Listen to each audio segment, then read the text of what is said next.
Well, here's something that you don't hear every day. The White House admitting that it made a mistake not to send a higher-ranking official to Paris for Sunday's anti-terrorist march. Dozens of world leaders were in attendance from Europe, the Middle East, Africa, but the top U.S. official in town was U.S. Ambassador Jane Hartley. Others were in the area, like U.S. Attorney General Eric Holder, but when it came time for the march, he was nowhere to be found. White House spokesman Josh Earnest answered Mr. Obama's critics for him. And I think it's fair to say that we should have sent someone with a higher profile to be there. Many top political analysts are highly critical of the White House's decision not to attend the huge unity rally where other world leaders locked arms in solidarity. Benjamin Netanyahu was there, Angela Merkel, David Cameron, even Russia's Foreign Minister Sergei Lavrov was there. It's not very often that you see a White House administration admit that it made a mistake, but this one seemed pretty obvious.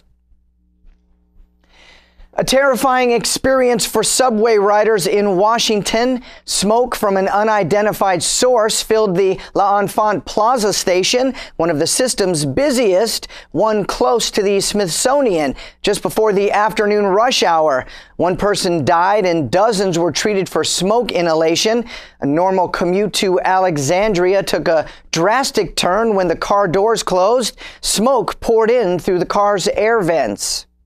There are a lot of people vomiting, sick. I feel sick. We don't know what it was. Nobody's saying what it was, just that it was smoke. The NTSB is now trying to figure out where the smoke came from. The investigator in charge, Mike Flanagan. About 1,000 feet, 1,100 feet beyond that train, there was an electrical arcing event involving the third rail. The train did not derail. There was no fire on the train.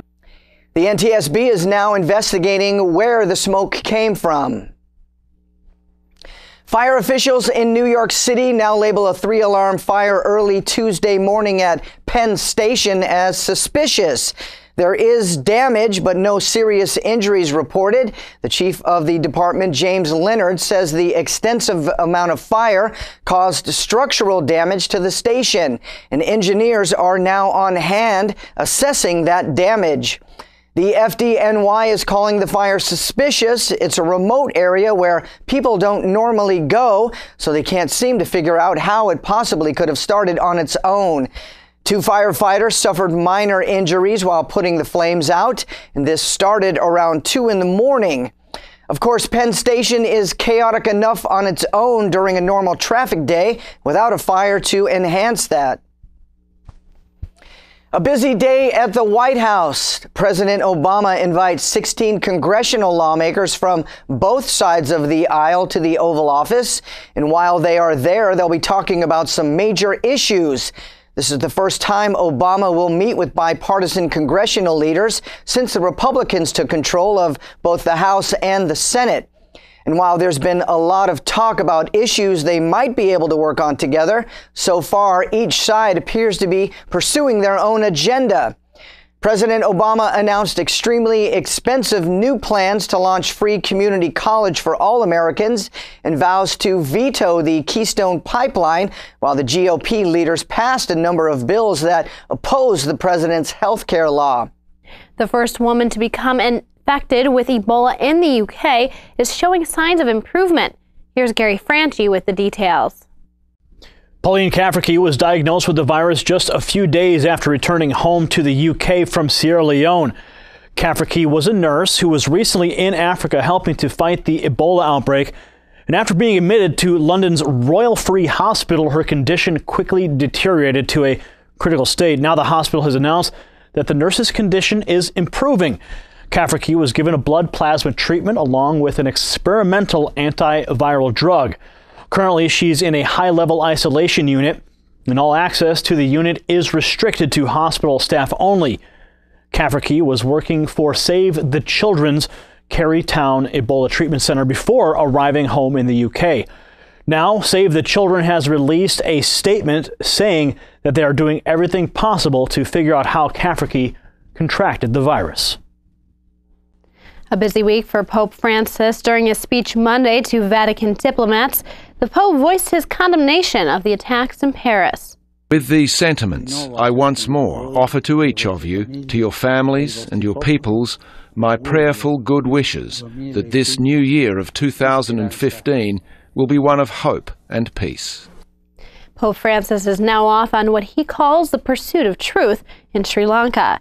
This is the Pope's first visit to the country and first papal visit in 6 years.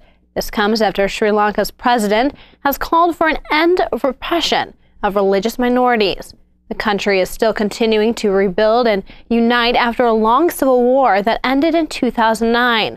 The Pope is asking Sri Lanka to not just improve infrastructure, but promote human dignity and respect for human rights.